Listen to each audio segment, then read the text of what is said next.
Buenas noches, Dios les bendiga. Mi nombre es Marcos Benítez, como dice mi perfil de Facebook. Y Dios me ha hecho inquietar en que algunas personas han sentido de pronto la curiosidad de saber quién es Marcos Benítez, quién es esta persona que está transmitiendo estos videos cristianos. Yo me considero evangélico trinitario. Adoro Padre, Hijo y Espíritu Santo, el Dios de Abraham, de Isaac y de Jacob, el Dios de Israel. Ese es el Dios a quien yo adoro. Me congrego en una iglesia evangélica, me considero evangélico de corte pentecostal. Y estuve investigando en internet, en la página Wikipedia, cómo están divididas, cómo están clasificadas las iglesias cristianas, porque tradicionalmente ha habido una división, algunos lo han llamado sectarismo. Entonces quiero leer lo que esta página llama una denominación cristiana. Una denominación, en el sentido cristiano del término, es una organización religiosa que funciona con un nombre, una estructura o una doctrina en común.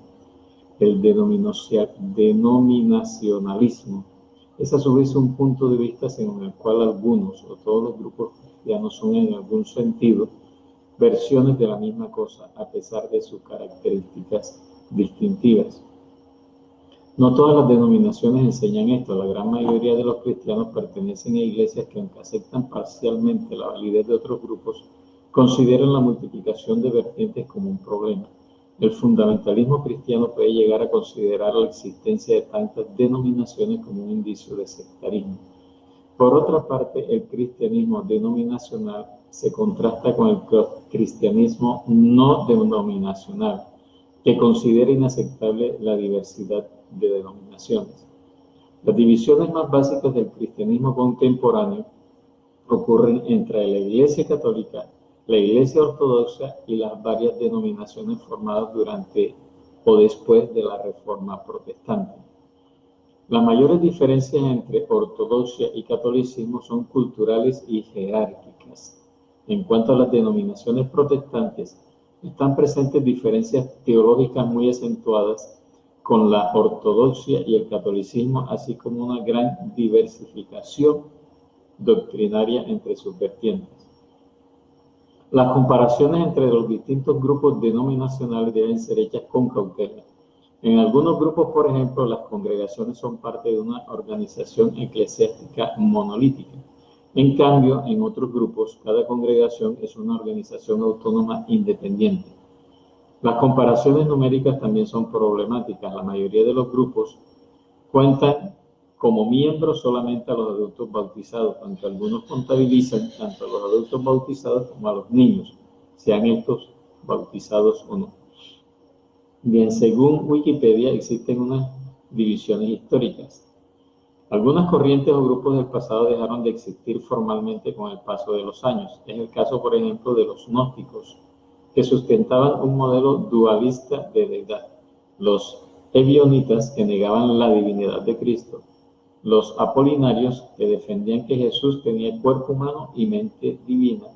Los montanistas, que pregonaban una nueva revelación concedida a ellos.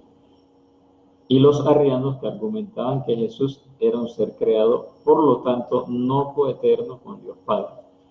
Muchos de estos grupos primitivos, hoy considerados heréticos, se extinguieron por falta de seguidores o de manera general fueron suprimidos por la Iglesia institucionalizada, que en sus primeros siglos desarrolló un gran esfuerzo por unificar y definir con claridad lo que no era doctrina cristiana.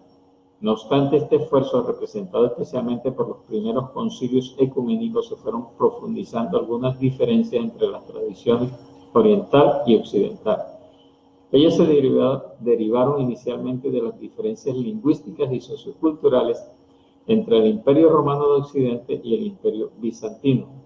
Como el mundo occidental, es decir, Europa, utilizaba el latín como su lengua franca y el oriental, es decir, Oriente Medio, Asia y el norte de África, empleaba el griego koiné para transmitir sus escritos, los desarrollos teológicos de cada parte no llegaban a la otra con fluidez, pues la traducción se hacía muy difícil por costo y logística. La primera ruptura significativa y duradera del cristianismo histórico se produjo con la Iglesia asiria de Oriente a consecuencia de la controversia cristológica sobre el nestorianismo en 431. En 1994 esta iglesia firmó una declaración cristológica de fe en común con la Iglesia Católica, por el que ambas interpretaron este cisma como un problema básicamente lingüístico, derivado de dificultades de traducción de términos muy delicados y precisos del latín al aramaico y viceversa. Después del concilio de Calcedonia en 451, la siguiente gran división ocurrió entre las iglesias siria y alejandrina, también llamada iglesia egipcia o copta, que se separaron en virtud de las doctrinas monofisitas. El Papa Juan Pablo II y el patriarca sirio Ignacio Saca I firmaron a fines del siglo XX una declaración cristológica de fe en común. Estas iglesias monofisitas son conocidas como iglesias no calcedonianas, diferenciándose de la Iglesia ortodoxa por aceptar solo las resoluciones de los primeros concilios ecuménicos. Aunque la Iglesia como un todo no experimentó mayores divisiones en los siglos siguientes, los grupos oriental y occidental llegaron a tal punto de desacuerdo que los patriarcas en ambas familias se excomulgaron mutuamente en 1054, hecho que es conocido históricamente como el cisma de Oriente y Occidente. Las razones políticas y teológicas del cisma son complejas, sin embargo, el punto más controvertido fue la cuestión de la supremacía papal.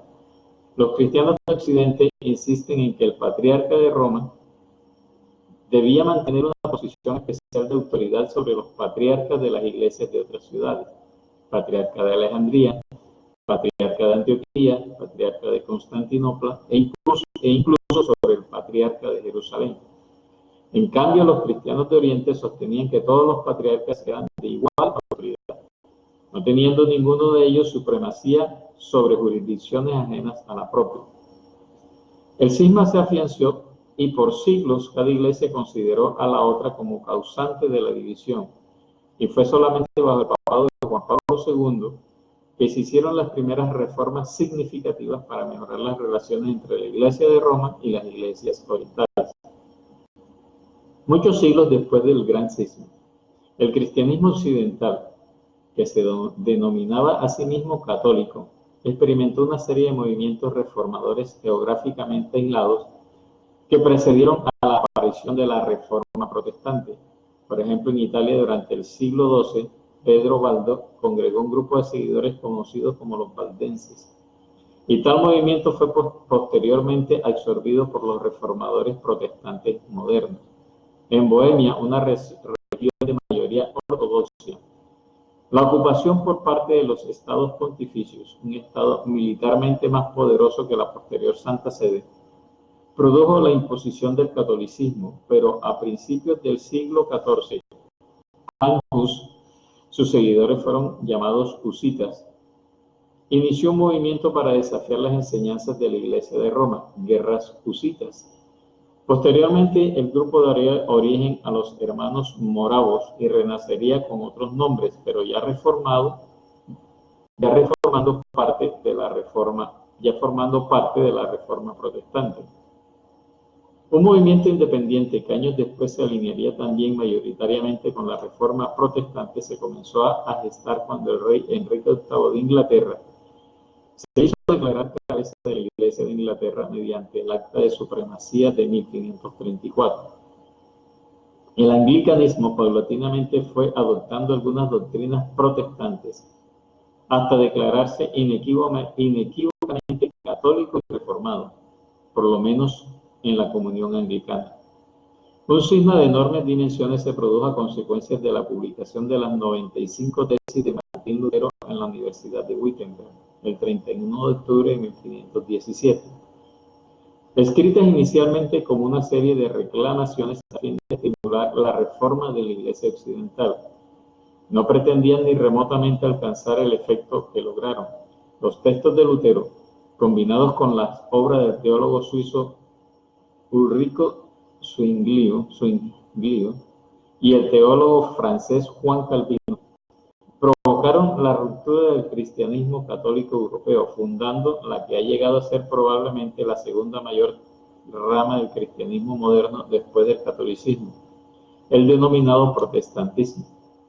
A diferencia de otras ramas del cristianismo, catolicismo, ortodoxia siria, coptismo y anglicanismo, el protestantismo es un movimiento con una gran variedad de estructuras gubernamentales.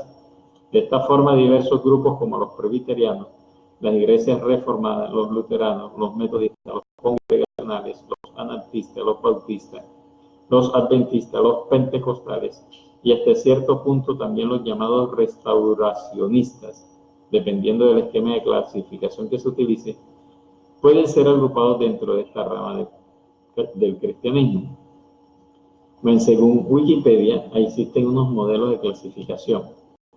Dice, a pesar de que en el pasado la gran mayoría de los cristianos permanecieron por siglos unidos en una misma iglesia, solo dividida por factores geográficos, algunos sostienen que el cristianismo nunca fue una religión de creencias homogéneas. De cualquier forma, la diversidad de creencias y de grupos a inicios del siglo XXI es evidente.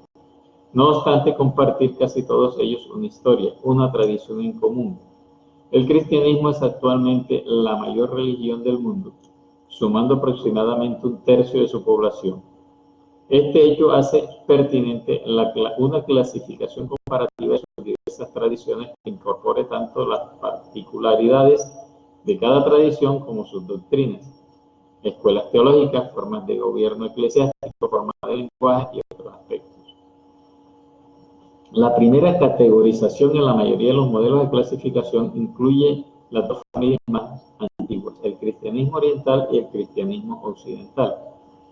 Dentro de estas dos familias principales encontramos las distintas ramas del cristianismo. Podemos organizarlos en 6 grupos, por orden decreciente del número de fieles: catolicismo, protestantismo, ortodoxia oriental, anglicanismo, iglesias no calcedonianas, que siguen el monofisismo, como la iglesia armenia y la iglesia copta, y nestorianismo, específicamente la iglesia asiria de Oriente. Tras estas grandes ramas vienen las denominadas familias denominacionales. En algunas tradiciones estas familias son definidas con precisión, como las iglesias autocéfalas en las ramas ortodoxas. En otras, esta precisión se pierde por la existencia de grupos ideológicos que se superponen. Este es especialmente el caso del protestantismo, que incluye anabaptistas, adventistas, bautistas, congregacionalistas, pentecostales, luteranos, metodistas, presbiterianos, reformados y otros que se suelen clasificar dependiendo del punto de vista del que se clasifica. Existen también denominaciones que en Occidente han logrado una completa independencia para establecer una doctrina propia. Es el caso, por ejemplo, de muchas iglesias nacionales en la comunión anglicana o vinculadas a la iglesia luterana Sínodo de Missouri. En este punto se vuelve muy difícil aplicar una clasificación a las iglesias orientales y católicas en virtud de la rigidez de sus estructuras jerárquicas. Unidades más precisas después de las denominaciones incluyen ciertos tipos de concilios regionales, congregaciones individuales y otro tipo de cuerpos eclesiásticos. Grupos occidentales: el catolicismo y el protestantismo son las mayores divisiones del cristianismo en el mundo occidental. No obstante, y que con frecuencia son incluidas como integrantes del segundo grupo, iglesias pertenecientes al anglicanismo y algunas iglesias bautistas, metodistas y luteranas no siempre se identifican a sí mismos como protestantes y, estrictamente hablando, no siempre lo son. El anglicanismo, por ejemplo, nunca se ha identificado completamente como protestante, incluso desde la aparición del movimiento de Oxford en el siglo XIX, liderado por John Henry Newman. Los escritores anglicanos se vieron impulsados a definir más claramente la implicación católica de sus iglesias caracterizando al anglicanismo entonces como una vía media, protestante y católica al mismo tiempo. Un elemento central de la tradición católica es su fuerte adhesión al principio de la sucesión apostólica. Apóstol significa aquel que es enviado, según el concepto católico. Jesús comisionó a los 12 primeros apóstoles, y ellos habrían continuado haciendo lo mismo, imponiendo las manos sobre los dirigentes subsecuentes de la Iglesia para ordenarlos al sagrado ministerio. De esta forma, los católicos trazan una línea sucesoria ininterrumpida de sus jerarcas actuales hasta los primeros 12 apóstoles. A este respecto, una creencia característica de los católicos es que el Papa ostenta una autoridad superior que puede ser ligada directamente a la que habría sido concedida al apóstol Simón Pedro. Con todo, existen grupos autodenominados católicos, como los veterocatólicos adheridos a la Unión de Utrecht, que rechazan el dogma de la infalibilidad pontificia definido por el Concilio Vaticano I en 1870, por considerarlo contrario a la tradición católica. El catolicismo es una fe profundamente jerárquica, en la que siempre hay una autoridad suprema para materias de fe y práctica cristiana. Para el catolicismo esto es dominio exclusivo del Papa. Para otros católicos, en cambio, persiste la tradición de entregar esta autoridad a los concilios episcopales. El elemento central de la tradición protestante, dice esta página, en cambio, es su adhesión al principio de la sola escritura, porque la única autoridad suprema para materias de fe y práctica cristiana serían las Sagradas Escrituras del Antiguo y Nuevo Testamento. Fuera de este punto, el protestantismo no presenta ninguna forma de organización uniforme a sus fieles, todo lo contrario. Presenta una extensa tradición de divisiones consecutivas. Con todos sus grupos suelen ser analizados a partir de las grandes familias denominacionales. Cada movimiento protestante se desenvuelve libremente y muchos se dividieron en función de cuestiones teológicas. Un gran número de movimientos, por ejemplo, tuvo su origen a partir de los denominados avivamientos religiosos, como fue el caso del movimiento metodista en la Iglesia de Inglaterra y del pentecostalismo en las iglesias evangélicas. Temas doctrinarios y cuestiones de conciencia también ha dividido a los protestantes. La tradición anabaptista, compuesta entre otros por amish y menonitas, rechazan la doctrina del bautismo infantil practicada por católicos, luteranos, anglicanos, ortodoxos, presbiterianos, metodistas y reformados. Algunos de estos grupos rechazan también la participación cristiana en actos de violencia, siendo reconocidos por su defensa radical del pacifismo. El grado de aceptación mutua entre las diversas denominaciones, iglesias y movimientos protestantes es diverso, aunque tiende a incrementarse tras la aparición de los movimientos ecuménicos cristianos durante el siglo XX y de organizaciones multilaterales como el Consejo Mundial de Iglesias. La teología protestante para cada denominación generalmente es definida por las instancias que ellas mismas establecen y sintetizadas en sus respectivas declaraciones de fe. Aquí más adelante habla de los grupos orientales, pero no voy a hablar de eso porque no quiero tocar ese tema ahora. Quiero tocar el tema de las iglesias pentecostales y quería analizar de dónde nacen estas iglesias pentecostales.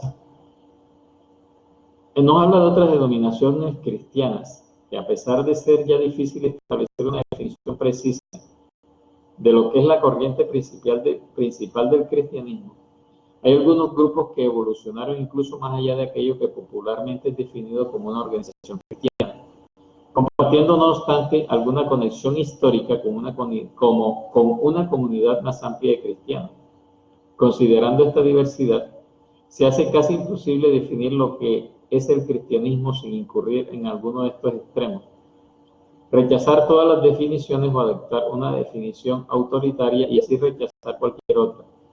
En términos objetivos, ambas opciones son problemáticas. El cristianismo desde sus orígenes, como secta del judaísmo, siempre rechazó una definición etnocéntrica, más bien fue concebido y extendido como una religión interétnica con ambiciones globales expandiéndose rápidamente desde Judea hacia reinos y pueblos de todo el mundo conocido. Son sus doctrinas las que definen la esencia del cristianismo, y si a lo largo del tiempo diversos grupos étnicos han mantenido su cristianismo generación tras generación, ello se ha debido a la difusión y asimilación de estas doctrinas. Distintos puntos de doctrinas pueden variar desde un pequeño número de proposiciones simples hasta una cantidad numerosa de elementos, dependiendo de cada grupo.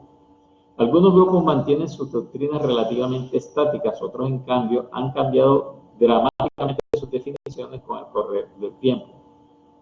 Por ejemplo, antes de la Ilustración, los eruditos cristianos se negaban a cuestionar la doctrina de la Trinidad, dogma para el catolicismo y doctrina ampliamente sustentada por las distintas denominaciones que trata sobre las relaciones entre Dios Padre, Dios Hijo y el Espíritu Santo descritas en la Biblia. Eran expulsados de sus iglesias y en algunos casos exiliados y desprovistos de toda protección legal. Actualmente, en cambio, algunas tradiciones que reivindican no ser descendientes de ninguno de los dos grupos históricos hasta aquí reseñados, no dejan de considerarse esencialmente cristianas, no obstante rechazar la doctrina cristiana tradicional sobre la Trinidad de Dios. Es el caso de las iglesias denominadas mormonas, la principal de las cuales, la Iglesia de Jesucristo de los Santos de los Últimos Días, es frecuentemente incluida entre las iglesias protestantes. No obstante, no compartir sus doctrinas, características ni identificarse a ella misma como protestante. Su origen durante el llamado Segundo Gran Despertar fue paralelo al surgimiento de otras innumerables religiones estadounidenses, incluyendo la Iglesia Adventista del Séptimo Día, los Testigos de Jehová y otras incluidas dentro del restauracionismo como movimiento.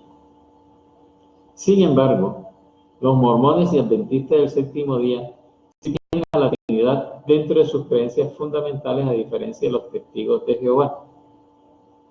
Bien. Esta página nos habla también de cristianismo esotérico, pero hoy no quiero tocar ese tema. Más adelante estaremos hablando de él. Nos habla de los no categorizados, algunas denominaciones que surgieron en medio de la tradición cristiana occidental, aunque se consideran cristianas, no pueden ser clasificadas ni como católicas ni como plenamente protestantes. Es el caso de la Sociedad Religiosa de los Amigos, más conocida como los cuáqueros, pues en su seno denominacional convive una gran variedad de creencias y doctrinas. El cuáquerismo no tiene un credo oficial, carece de sacerdotes, pastores y sacramentos, y desarrollan diferentes tipos de cultos, aunque algunas comunidades cuáqueras evangélicas hispanoamericanas sí tienen pastores. Por otro lado, la polémica teológica sobre la Trinidad dio origen al unitarismo, cuya principal denominación en los Estados Unidos renunció a su especificidad cristiana y actualmente es una organización religiosa de carácter pluralista.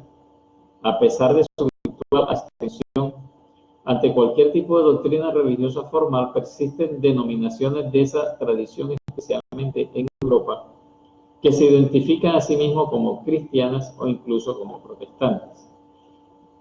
Bien, en otra página que encontré de la misma página web, Wikipedia, nos habla sobre el pentecostalismo. Quiero hablar del pentecostalismo porque yo me considero un evangélico de corte pentecostal. Más adelante estaremos hablando por qué, mi experiencia, mi vivencia con el Espíritu Santo, con el bautismo del Espíritu Santo y con algunas sanidades que he recibido de parte de Dios. Cosas que algunas otras denominaciones no aceptan. Entonces quiero hablarle hoy del pentecostalismo. El pentecostalismo o movimiento pentecostal es un movimiento evangélico de iglesias y organizaciones cristianas que recalcan la doctrina del bautismo en el Espíritu Santo, cuya manifestación contemporánea se catalizó a partir del llamado avivamiento de la calle Azusa, dirigido por el pastor afroamericano William J. Seymour en una iglesia metodista episcopal africana de Los Ángeles, California, en 1910. Los términos pentecostalismo y pentecostal se derivan de Pentecostés, una celebración judía llamada también Fiesta de las Primicias. Para los cristianos, este acontecimiento conmemora el descenso del Espíritu Santo sobre los discípulos de Jesucristo, como se describe en el capítulo 2 del libro de Hechos de los Apóstoles. Este movimiento carece de un dirigente mundial debido a las diferentes creencias y opiniones sobre doctrinas, prácticas y liturgias existentes entre sus distintas organizaciones. En la actualidad, el pentecostalismo tiene 4 corrientes importantes: el pentecostalismo histórico, el pentecostalismo clásico, el pentecostalismo unicitario y el movimiento carismático o neopentecostalismo. Una iglesia pentecostal puede trabajar de forma independiente o estar afiliada a una organización religiosa, ministerio o apostolado de mayor cobertura. Sus ritos, prácticas y costumbres dependen de la corriente con la cual se practica. Bien. Aquí nos habla de los antecedentes bíblicos. Los pentecostales utilizan, citan e interpretan diferentes textos de la Biblia para justificar sus creencias, tales como los referidos a la promesa del derramamiento del Espíritu Santo, la revelación a Juan el Bautista del Evangelio de Juan, Jesucristo y sus enseñanzas del Evangelio de Marcos, la promesa del Padre del Antiguo Testamento, el poder, el derramamiento del Espíritu Santo, o los pasajes del Nuevo Testamento, la casa de Cornelio, la iglesia de Éfeso o la iglesia en Samaria. Varios de los conceptos que considera el movimiento pentecostal son rescatados de los personajes del cristianismo primitivo, como es el caso del obispo Ireneo de Lyon, que hablaba de las distintas manifestaciones del Espíritu Santo, el don de lenguas y el don de profecía. Este último don también era insinuado por Tertuliano, y el énfasis en las prácticas del Espíritu Santo eran compartidos por los montanistas de Frigia. Este tipo de prácticas fueron juzgadas exhibiciones de locura o impostura, incluso por el emperador Constantino, pero a pesar de ello, unos años más tarde, Agustín de Hipona practicó la imposición de manos para buscar la glisolalia, que es, de acuerdo con los lingüistas, es la vocalización fluida de sílabas sin significado comprensible alguno. En algunas creencias religiosas como el pentecostalismo, donde esta práctica se conoce como don de lenguas, a tales sonidos se les considera un lenguaje divino.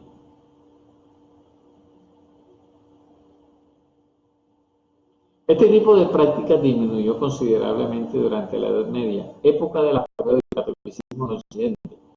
Solo más tarde, con la Reforma Protestante del siglo XVI, se registraron experiencias semejantes a las de la glosolalia y el avivamiento, buscadas actualmente por los pentecostales. Tal es el caso de los hugonotes en Cevenna durante la Guerra de los Camisares. Los pentecostales consideran a Martín Lutero un profeta y evangelista dotado de todos los dones espirituales. También se sienten identificados con las prédicas sobre el Espíritu Santo de George Fox y con los avivamientos experimentados por los husitas de Bohemia. El pastor anglicano John Wesley, considerado el padre del metodismo, consideraba que los dones perseguidos por el cristianismo primitivo debían rescatarse y no ser ridiculizados. En sus diarios registró diversas historias que tenían que ver con dones divinos. El mensaje de las iglesias metodistas marcó una fuerte influencia dentro del movimiento pentecostal. En las décadas de 1730 y 1740 se desarrolló el llamado primer gran despertar, un movimiento de revitalización cristiana que se extendió por la Europa protestante y América británica, dejando un impacto permanente en la religión norteamericana y el movimiento pentecostal. Entre sus principales predicadores se encontraban George Whitefield, David Brainerd y Jonathan Edwards. Más tarde, a fines del siglo XVIII y comienzos del XIX, se produjo en Estados Unidos el segundo gran despertar, del que surgió el denominado movimiento de santidad, un conjunto de creencias y prácticas religiosas que surgió del metodismo y de ciertas denominaciones evangélicas para enfatizar sus creencias a través de la doctrina central. Entre 1811 y 1825, el teólogo metodista Adam Clark difundió la idea de enfatizar más en el Espíritu Santo Y en 1840 el movimiento de santidad comenzó a predicar acerca de la doctrina del bautismo del Espíritu Santo. El movimiento de santidad se considera uno de los antecedentes del pentecostalismo moderno, y algunos de sus términos publicados hacia 1859 y relacionados con la palabra pentecostal son utilizados por el pentecostalismo actual. Algunos de sus principales predicadores fueron Charles Finney, Dwight R. Moody y Guillermo Arthur. Bien. Las creencias fundamentales, a pesar de las diferentes corrientes y organizaciones pentecostales, todas ellas comparten 4 creencias fundamentales. Primera, Jesucristo salva. La salvación como un don dado por Dios a las personas con fe, otorgado gracias a la crucifixión de Jesús. En este sentido, la mayoría cree en la doctrina del arminianismo, que está en contra de la doctrina calvinista de la predestinación. Jesucristo bautiza con el Espíritu Santo, la doctrina del bautismo del Espíritu Santo enseñada por Jesús. La tercera es Jesucristo sana, la curación por la fe, como una promesa cumplida por Jesucristo al momento de aceptar su crucifixión. Y cuarta, Jesucristo viene. La escatología pentecostal se centra en el pronto regreso de Jesucristo a la tierra, dividido en 2 momentos: el arrebatamiento de la iglesia de Cristo y el regreso de Jesús después de la gran tribulación. En cuanto al último punto, las iglesias pentecostales no proclaman una fecha para este suceso, sino que alientan a sus creyentes a vivir en consagración, santidad y trabajo cristiano. En general, los pentecostales sostienen que para recibir estos beneficios se necesita mantener una constante dedicación religiosa. Como cristianos, los pentecostales son monoteístas. Los llamados pentecostales trinitarios creen en la Santísima Trinidad, mientras que los pentecostales unicitarios no, pues consideran que Dios es uno solo, manifestado de muchas maneras, siendo Jesús su última gran manifestación. Ven a la Biblia como un libro sagrado en el canon bíblico protestante, cuyos escritores fueron inspirados por el Espíritu Santo. De este modo, representa la palabra de Dios y por tanto su incondicional regla de fe y conducta. Al igual que otras iglesias cristianas y protestantes, también creen en el pecado original y en particular en las figuras de Satanás, Adán y Eva. También creen en la posibilidad de santificación del ser humano por medio de la fe. Se consideran parte de la Iglesia de Cristo sin tener mayores desavenencias con las iglesias históricas como las presbiterianas o bautistas. Algunos pentecostales, no obstante, están en contra del ecumenismo. Dentro de la escatología cristiana creen también en la parusia o segunda venida de Cristo, el arrebatamiento de la iglesia, la gran tribulación, el reino milenial, el juicio final, la nueva Jerusalén y la resurrección de los muertos.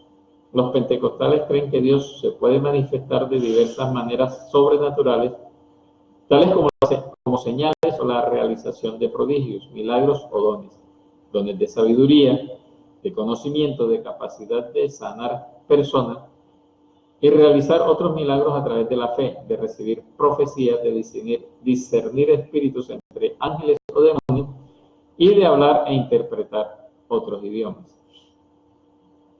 La liturgia pentecostal varía según la iglesia, organización o corriente pentecostal, pero su principal actividad es la lectura tanto del Antiguo como del Nuevo Testamento. Durante la ceremonia se suelen interpretar himnos y otros cantos de alabanza de variados estilos acompañados de música en vivo, aplausos, coros, exclamaciones de júbilo y pasos de danza dirigidos o espontáneos. También se practica la oración conjunta, la predicación de los pastores a los feligreses y la administración u oración de los pastores o ministros dirigidos a sus feligreses. Algunos ministros permiten que algunos feligreses digan breves testimonios personales a los demás y se presten para sanaciones o expiación de demonios.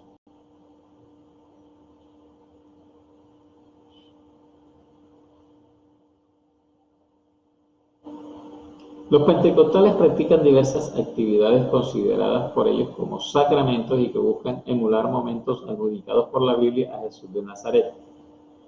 Los pastores y misioneros pueden realizar bautismos por inmersión, los cuales, a diferencia del catolicismo, generalmente se realizados a adultos y por voluntad propia. Los recién nacidos, al ser considerados incapaces de arrepentirse todavía por sus pecados, solo son presentados por el ministro o pastor de la iglesia delante de la presencia de Dios. Ministros, pastores o diáconos también pueden dirigir representaciones simbólicas de la Santa Cena. Otra actividad de varias iglesias pentecostales es la del lavatorio de pies, como símbolo de humildad entre sus pares.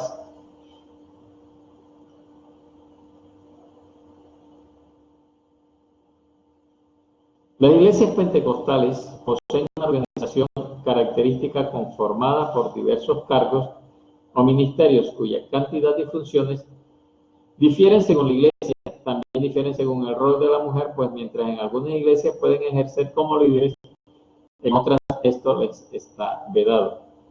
Los diáconos, del griego diácono, servidor, ayudante, forman parte del cuerpo gobernante de las iglesias pentecostales. Ayudan al pastor en la toma de decisiones y velan por la seguridad de la iglesia y del pastor. Realizan visitas a los enfermos y a otros miembros de la congregación. En ocasiones ministran a los creyentes con la imposición de manos, oran por los enfermos, participan en exorcismos, en liberaciones y ministran la Santa Cena. Para los pentecostales, los diáconos del cristianismo primitivo están retratados en la Biblia y también podrían ser mujeres. Los apóstoles, del griego apóstolos, que significa mensajero, delegado o comisionado especial. Los cesacionistas reservan el término exclusivamente para los apóstoles del Nuevo Testamento, mientras que otras también llaman apóstoles a los misioneros, aquellas personas que fundan nuevas iglesias, nombran a sus dirigentes y se dedican a evangelizar comunidades cristianas emergentes. En algunas organizaciones de corriente unicitaria, en particular dentro de los pentecostales carismáticos, los apóstoles son dirigentes considerados elegidos de Dios y se estructuran teocráticamente con los apóstoles en lo más alto de la jerarquía. Dentro de los carismáticos existen redes apostólicas, agrupaciones de iglesias pentecostales autónomas y ministerios cristianos individuales unidos voluntariamente a una estructura dirigida por un único apóstol de quien aceptan sus consejos, orientación y mandatos. Para los carismáticos, los miembros de la red son elegidos por intervención divina y no por voluntad de la organización. Las iglesias protestantes y otras iglesias pentecostales clásicas, como las Asambleas de Dios, han criticado duramente estas redes, pues consideran que los apóstoles no les rinden cuentas a nadie. Poseen un control e influencia peligroso sobre sus fieles y no existe control sobre ellos en cuanto a sus acciones ni a sus lucrativos negocios. Los profetas, del hebreo naví y del griego profets, son voceros espirituales. Son portadores de un mensaje de Dios dirigido a la iglesia o al mundo y relacionado con el futuro. Los cesacionistas se reservan este término exclusivamente para los profetas de la Biblia, mientras que otras iglesias consideran que existen profetas hasta hoy. Al igual que las redes apostólicas, en grupos carismáticos existen ministerios proféticos que son cargos elegidos por Dios. Los evangelistas, del griego evangelistes, anunciador o predicador de buenas nuevas. En la Biblia se mencionan varios evangelistas, incluyendo al mismo Jesucristo o al apóstol Pablo. En la actualidad, los pentecostales sostienen que todos los cristianos pueden ser evangelistas y por tanto predicar el evangelio, tanto en lugares públicos como privados. Algunas organizaciones pentecostales han creado credenciales ministeriales para los evangelistas más activos. Algunos evangelistas han sido criticados por pedir que se les contrate por sus servicios y exigir dinero o mayores privilegios por su actividad evangelizadora.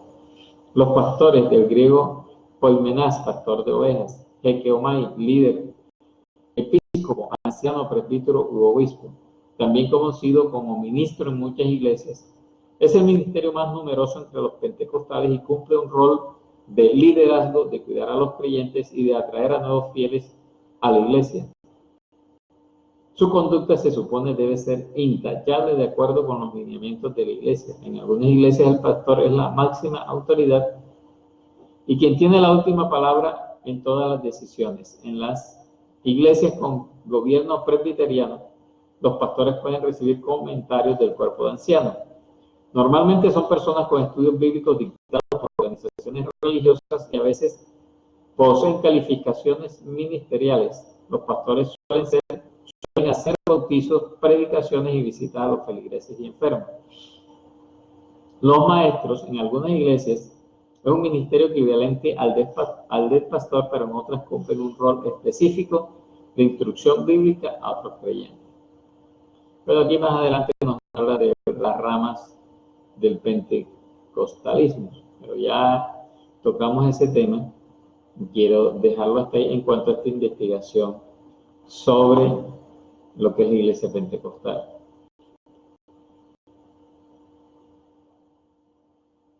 Bien. Dios me ha inquietado sobre revisar, estudiar, analizar, comentar sobre la epístola de Judas. La epístola de Judas es la última carta antes del libro de Apocalipsis. Toca sobre estos temas que he estado hablando, sobre esta investigación sobre los diferentes tipos de iglesias cristianas. Dice: saludo a los llamados. Este evangelio es escrito a los cristianos, pero hoy quiero compartirlo con cristianos y no cristianos. Así como el sol, como dice la Biblia, que el sol sale para buenos, para malos.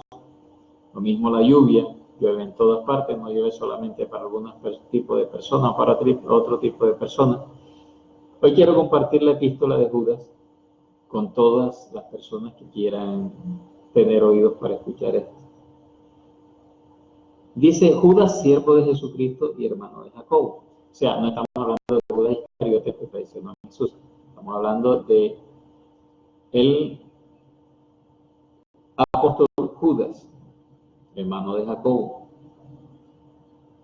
Dice: a los llamados, santificados en Dios Padre y guardados en Jesucristo. Bien. A mí me gusta leer, como dicen por ahí, la letra menuda.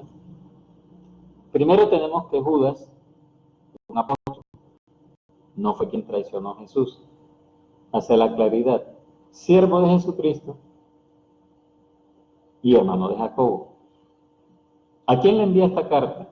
A los llamados, o sea, a las personas que Dios ha llamado a la iglesia evangélica, al cuerpo de Cristo, santificados en Dios Padre y guardados en Jesucristo.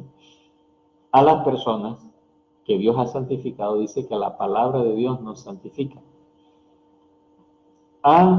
Y guardados en Jesucristo, o sea, aquel que ha aceptado a Cristo en su corazón. De todos modos, quiero compartirlo con todos. Dice: misericordia y paz y amor os sean multiplicados. Primero nos habla de contender por la fe. ¿Cuál fe? La fe que hemos recibido de Jesucristo, que es el dador de la fe, el consumador de la fe. Porque somos salvos por fe, no por obras. Dice la palabra de Dios en el libro de los Hechos: cree en el Señor Jesucristo y serás salvo tú y tu casa. Y en muchas ocasiones, cuando el Señor hacía sanidades, decía: tu fe te ha salvado. Siempre hace mucho énfasis en la salvación, que es por fe. Entonces dice: amados, por la gran solicitud que tenía de escribiros acerca de nuestra común salvación, hablando de la salvación que Cristo nos vino a dar y que nosotros tenemos que compartir con las demás personas, me ha sido necesario escribiros, exhortándoos que contendáis ardientemente por la fe que ha sido una vez dada a los santos. La fe que nos fue dada a nosotros. ¿Por qué me considero santo? Porque la palabra de Dios nos dice que la palabra nos santifica, no porque yo me considere santo, yo mismo, sino que la palabra de Dios nos lo dice. Todo el que lee la palabra lo va santificando. Todo el que escucha la palabra, dice la palabra, la misma palabra de Dios, que la fe viene por el oír la palabra de Dios.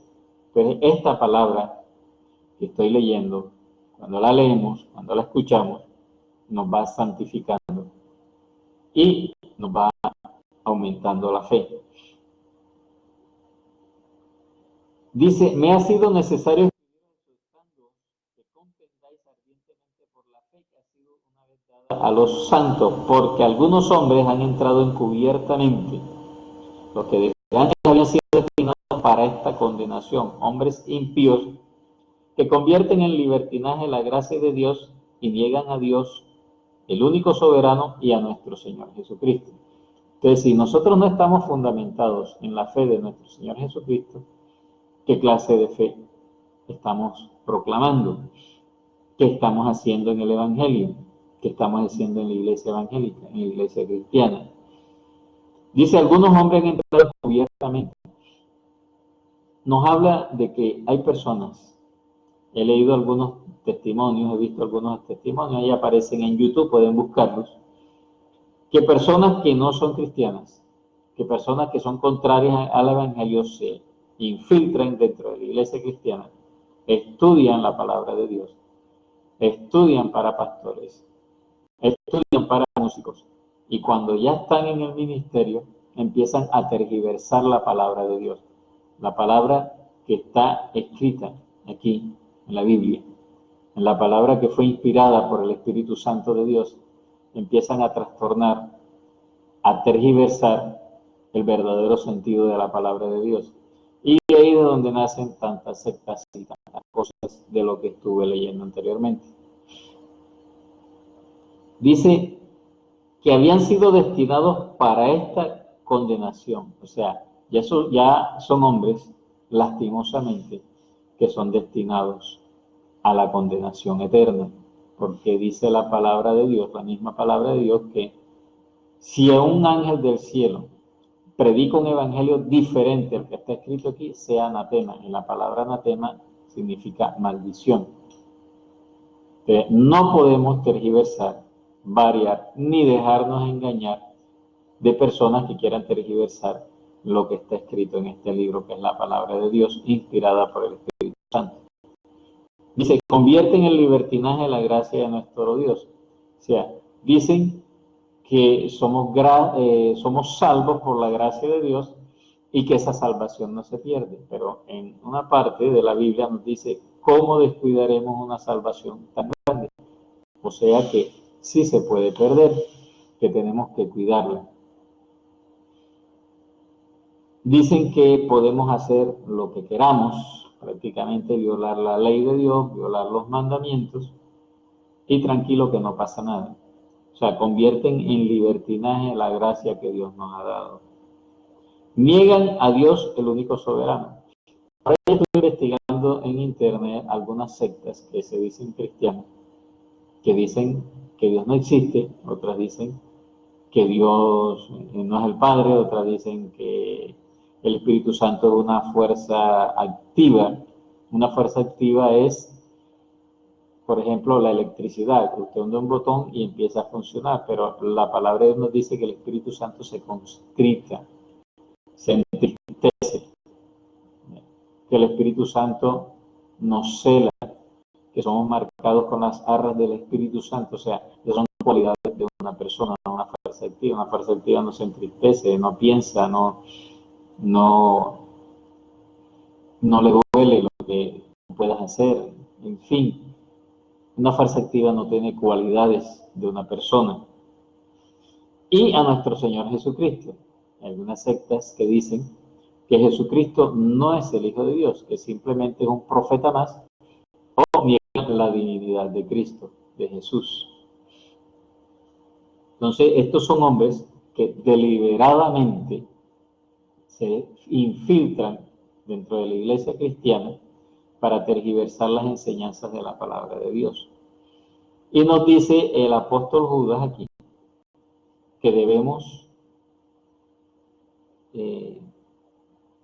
contender ardientemente. O sea, por eso esta noche me he dedicado a tocar este tema, porque debemos aclarar que nuestro Señor Jesucristo es el único medio para llegar al Padre, es el único que nos puede dar la salvación, y que sin Él no hay salvación, sin Él no hay entrada al cielo, sin Él no hay entrada a la Nueva Jerusalén, sin Él no hay arrebatamiento.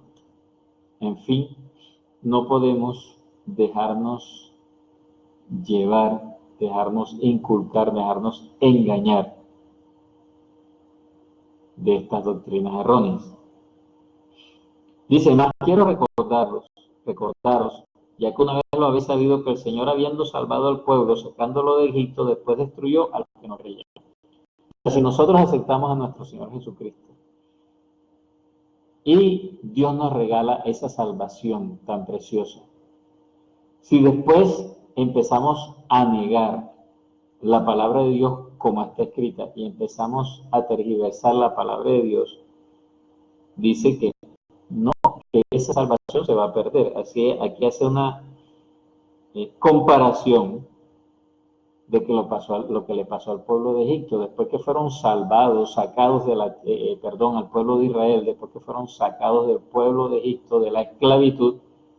Los que no creyeron murieron en el desierto, duraron 40 años en el desierto, y cuando esa generación que no quiso aceptar a Dios como Dios se lo estaba planteando, Dios se lo estaban diciendo, empezaron a renegar de lo que les estaba pasando, de lo que estaban viviendo, por donde estaban caminando, hasta que no murió esa generación, no entraron a la tierra prometida. Esa es la comparación que hace, que si nosotros, después de recibir a nuestro Señor Jesucristo en nuestra vida como nuestro Salvador, como nuestra guía, como el puente para llegar al Padre, después renegamos de Él, después no creemos que Él sea el Hijo de Dios, vamos a ser destruidos.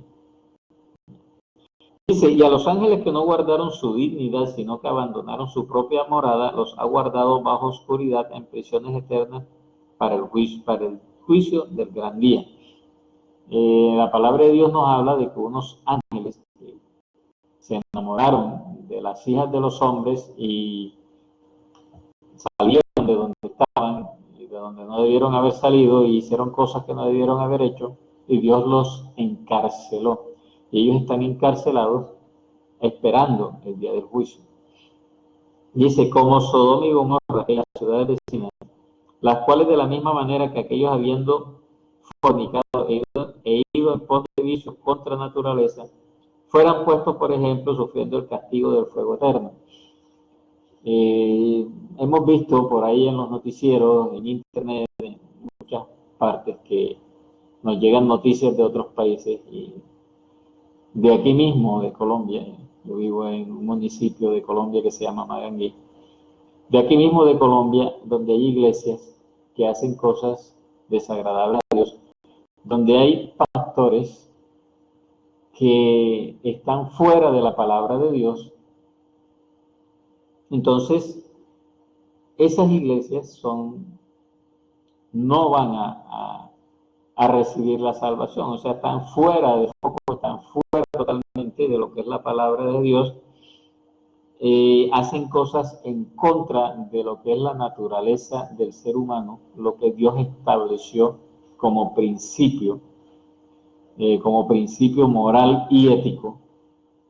No quiero entrar en detalles, pero usted investigue y verá que encontrará iglesias que se han salido de los parámetros establecidos en la palabra de Dios. Entonces dice que así como estas ciudades fornicaron y se fueron en pos de vicios contra naturaleza, ya usted sabe de qué estamos hablando, fue puesta por ejemplo, o sea, ejemplo para nosotros, ejemplo para que nosotros entendamos que si nos salimos de los parámetros morales, éticos, de orden que Dios estableció en su palabra, vamos a ser destruidos. Dice, no obstante, de la misma manera, también estos soñadores mancillan la carne, rechazan la autoridad y blasfeman de las potestades superiores. Pero cuando el arcángel Miguel contendía con el diablo, disputando con él por el cuerpo de Moisés, no se atrevió a proferir juicio de maldición contra él, sino que dijo: el Señor te reprenda. Pero otros blasfeman de cuantas cosas no conocen, y en las que por naturaleza conocen, se corrompen como animales irracionales. Bien. En la palabra de Dios, yo no encuentro, en los evangelios, no encuentro que en ningún momento nuestro Señor Jesucristo se sentó a dialogar con estos espíritus que estaban poseyendo personas, que estaban dentro de estas personas. Simplemente le daba órdenes: salgan fuera, y ellos salían. En ningún momento él se sentó a entrevistarlos. Él sabía que ahí había algo que no debía estar ahí, él simplemente llegaba a la orden: vas fuera, y listo. Y una vez los discípulos le preguntaron que por qué no pudieron echarlo fuera, y el Señor les dijo que por falta de ayuno.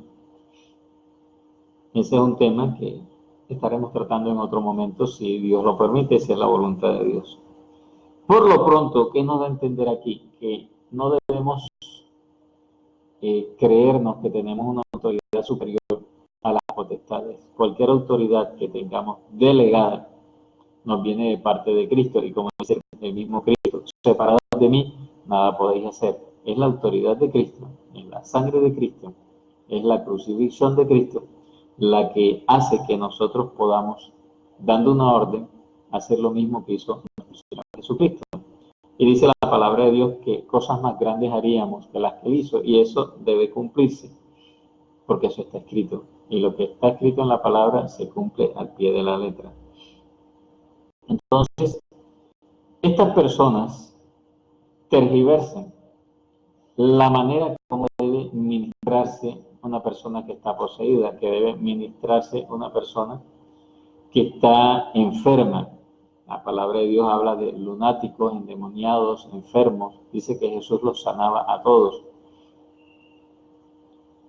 Y en la palabra está la manera como Él lo hacía, y debemos imitar lo que Cristo hacía. Como dice Pablo: sed imitadores de mí como yo soy imitador de Cristo. Dice en el versículo 11 del Evangelio de la epístola, de la carta de Judas, que tiene un solo capítulo, dice: hay de ellos porque han seguido el camino de Caín y se lanzaron por lucro en el error de Balaam y perecieron en la contradicción de Coré. Revise en la Biblia qué hizo Caín, qué pasó con Balaam y qué pasó con Coré, y sabrá a qué se está refiriendo el apóstol aquí. ¿Viste? Estos, está hablando de ellos, de estas personas que se meten dentro de la iglesia de manera camuflada, se infiltran. Como les digo, son unos infiltrados.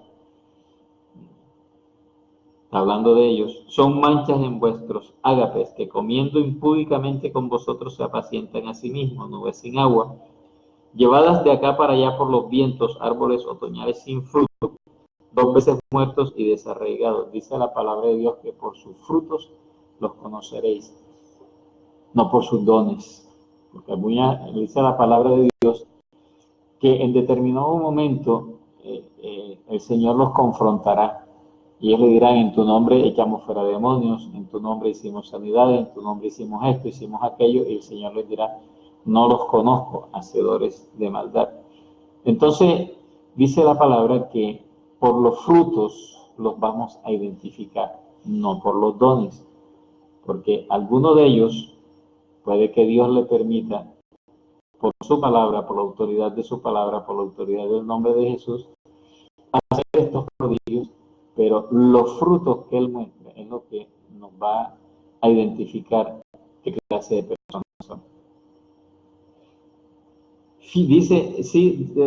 Continúa refiriéndose a ellos diciendo: fieras ondas del mar que espuman su propia vergüenza, estrellas errantes, para las cuales está reservada eternamente la oscuridad de las tinieblas. Así que si no queremos llegar a esa oscuridad,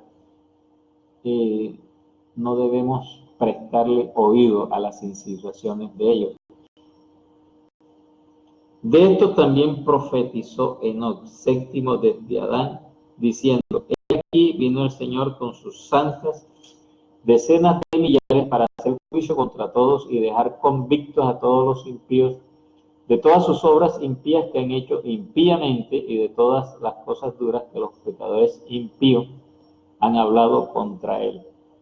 Si hay alguno hablando en contra de nuestro Señor Jesucristo, eso no es de parte de Dios. Y si nosotros nos dejamos llevar, nos dejamos convencer, vamos a estar enfrente de nuestro Señor Jesucristo. Él va a estar como juez, vamos a ser juzgados y Él va a hacer juicio contra nosotros. Y es nuestra obligación aclarar también para que otras personas no se dejen llevar de esto. Dice, estos son murmuradores, querellosos, que andan según sus propios deseos, cuya boca habla cosas infladas, adulando a las personas para sacar provecho. Tú sabes que todo el que anda murmurando, quejándose, no me gusta lo que hace el pastor, no me gusta lo que hace el cantante, no me gusta lo que hace el pianista, no me gusta cómo trapearon, no me gusta el arreglo de las sillas, ya sabemos que esas cosas no vienen de parte de Dios.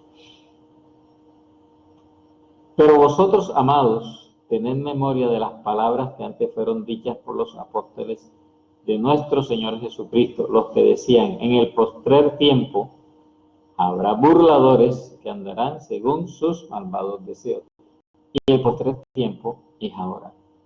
Estamos en los postreros tiempos y donde se ven todas estas cosas. Siempre se han visto, pero ahora se ven como con mayor intensidad. Estamos viendo iglesias amantes del dinero, viendo iglesias amantes del libertinaje, viendo iglesias ministradas por personas que están totalmente fuera de la palabra de Dios. Identifíquelos, es fácil identificarlos, mírelos y verán que están fuera de la palabra de Dios. No, eso no hay que investigar mucho ni ser un gran profeta o tener gran discernimiento. No, simplemente mírelos y verán que están fuera de la palabra, de lo que lea la palabra. Si usted no la lee, pues no puede identificarlos. Se dejan engañar porque creen como es el pastor, como es el profeta, como es el evangelista, como es el líder, como es el maestro, en fin. Lo que él dice, pues usted lo va a creer, pero debe acostumbrarse a confrontarlo con la palabra de Dios. Si lo que está diciendo o está haciendo está fuera de la palabra de Dios, ya usted sabe que eso no viene de parte de Dios y tenga cuidado. Estos son los que causan divisiones, los sensuales que no tienen espíritu. Pero vosotros, amados, edificando sobre vuestra santísima fe, orando en el Espíritu Santo, conservados en el amor de Dios, esperando la misericordia de nuestro Señor Jesucristo para vida eterna, a algunos que dudan, convencerlos. Que tiene la obligación, si ve algún amigo, algún hermano, algún compañero de trabajo que está dudoso en estas cosas, empápese de la palabra y explíquesela bien. De a la palabra de Dios dice esto, así, así y así. Los obispos deben comportarse de esta manera, los pastores deben comportarse de esta manera, los líderes deben comportarse de esta manera. Si no se está dando lo que está escrito en la palabra, no viene de parte de Dios. Si usted es alguien dudoso, ¿qué hago? ¿A quién le creo? Lea la palabra. Lo que dice la palabra, eso es. A otros salvad arrebatándolos del fuego, y de otros tened misericordia con temor, aborreciendo aún la ropa contaminada por su carne. Bien, ¿de qué nos está hablando aquí? Nos está hablando de que a las personas que veamos dudosas debemos convencerlas de que lo que está escrito en la palabra, así es como se deben hacer las cosas. No importa que vea un gran evangelista haciendo prodigios y milagros, pero todavía haciendo cosas desagradables a Dios, no le crea. Debemos conservarnos en el amor de Cristo. ¿Y cómo es el amor de Cristo? Dice la palabra de Dios que Cristo dio la vida por su iglesia. Ahí se la dejo. A otros salvad arrebatándolos del fuego. ¿De qué manera? Bueno, trayéndolos al verdadero evangelio, instándolos a que acepten a nuestro Señor Jesucristo como su Salvador, a que lo acepten en su corazón y sean sellados con las arras del Espíritu Santo de Dios. Y después el Señor hará su parte. A otros tener misericordia, aborreciendo aún la ropa contaminada con su carne. ¿Cómo vamos a tener misericordia de alguien y vamos a rechazar lo que nos está ofreciendo? Pues sencillo. Si vemos una persona que está fuera de los parámetros de la palabra de Dios, si vemos una persona, por decir algo, alguien, un delincuente, un drogadicto, un alcohólico, una prostituta, ¿verdad? Debemos tener misericordia de ellos, pero tampoco podemos dejarnos llevar de lo que ellos están haciendo. ¿Ya? Con cuidado, pues, sin permitir que lo que ellos hacen nos afecte, hay que tener misericordia de ellos, orar por ellos, llamarlos al arrepentimiento, llamarlos a los pies de Cristo, que haga la oración de que acepte a Cristo como su Salvador en su corazón, que sean sellados por las arras del Espíritu Santo, orar por ellos y dejar que Dios haga su trabajo y seguir orando por ellos, hacerles un seguimiento.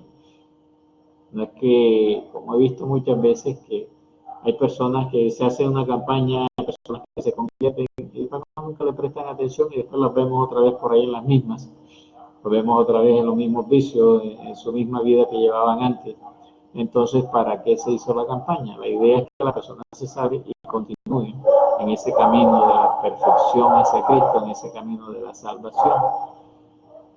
Lo que yo he visto en mi experiencia es que cada persona Dios la ha llamado y la utiliza en la iglesia según sus propias capacidades, lo que dice en la iglesia según lo que ella es. A unos de una manera, a otras de otra. Todos no pueden ser pastores, todos no pueden ser evangelistas, todos no pueden ser profetas, en fin. Dice la palabra de Dios que Dios reparte los ministerios, reparte los dones, pero los frutos del Espíritu Santo sí deben verse por la llenura del Espíritu Santo que Dios hace en nosotros, a través pues, de los medios que ya sabemos, la oración, el ayuno, la vigilia, la lectura de la palabra, el congregarnos, no dejando de congregarnos como muchos tienen por costumbre, dice la palabra de Dios. Hay unas personas que dicen, no, yo no tengo necesidad de ir a una iglesia, yo en mi casa oro, yo en mi casa, pero no, la palabra de Dios dice que tenemos que congregarnos, esa es la voluntad de Dios, y debemos buscar una iglesia donde se mueva la unción del Espíritu Santo, donde se hagan las cosas como está establecido en la Biblia, y orarle a Dios que nos ubique en el sitio donde Él quiere que estemos. Y si llegamos al Evangelio, estamos en una iglesia, es para hacer un trabajo, no para estar ahí sentados de espectadores y ya. Debemos compartir el Evangelio. La palabra de Dios nos dice que debemos predicar a toda criatura y llevarlos a que se bauticen, llevarlos a los pies de Cristo. Y eso significa tener misericordia de las personas, acordarnos de que antes de que fuéramos cristianos, no éramos tampoco ninguna perita en dulce, también éramos bien tremendos, y alguien tuvo misericordia de nosotros y oró por nosotros, ayunó por nosotros. Yo recuerdo que antes de ser cristiano, había una pareja de amigos que ayunaron por mí, me dijeron, estuvimos en el culto, hicimos un ayuno por usted, y muchas personas oraron por mí hasta que al fin llegué a los pies de Cristo. Eso es tener misericordia. Ver que alguien tiene la necesidad de Cristo en su vida y orar por él, ayunar por él, aunque no se lo digamos, pero tarde o temprano esa persona va a llegar a los pies de Cristo. Dice, y aquel que es poderoso para guardaros sin caída y presentaros sin mancha delante de su gloria con gran alegría. Y al único y sabio Dios, nuestro Salvador, sea gloria y majestad, imperio y potencia, ahora y por todos los siglos. Amén. ¿Quién es el poderoso para guardarnos sin caída? Jesucristo. ¿Quién nos presenta sin mancha delante de su gloria con gran alegría? Jesucristo nos limpia con su sangre de todo pecado. Y Él es el único sabio, es el único Dios, es nuestro Salvador, y Él sea toda la gloria, imperio y potencia, ahora y por los siglos. Amén. Y Jesucristo es el mismo de ayer, de hoy y por los siglos. Y dice que va a estar con nosotros hasta el fin de los días. Bueno, quería compartir todo esto con ustedes. Más adelante estaré explicándole otras cosas respecto a estas sectas, la manera como llegué a los pies de Cristo, cómo el Espíritu Santo trató conmigo, cómo Jesucristo trató conmigo. Yo le clamé al Padre debido a algunos problemas que estaba teniendo y Cristo se me reveló. Y en medio del culto sentía la presencia del Espíritu Santo y cómo fui lleno del Espíritu Santo. Esto no es nada extraordinario, bueno, sí es extraordinario porque viene de parte de Dios y es algo grandioso. Pero digo que no es extraordinario en el sentido de que eso es solamente para algunas personas, no todo el mundo tiene acceso. Desde que Cristo murió en la cruz del Calvario, se rasgó el velo que dividía el lugar santo del lugar santísimo y tenemos acceso a entrar a ese lugar santísimo de rodillas delante de la presencia de Dios. En otra ocasión estaré tocando ese tema. Dios los bendiga, que Dios los guarde y los insto a que hagan vivencia en su vida de esta palabra y estudien la palabra de Dios, se empapen de la palabra de Dios, no se dejen engañar. Y al que vean ustedes así como dudosos, por favor, pues explíquenle cómo son las cosas en realidad y tráiganlo a los pies de Cristo como debe ser. Que Dios los bendiga.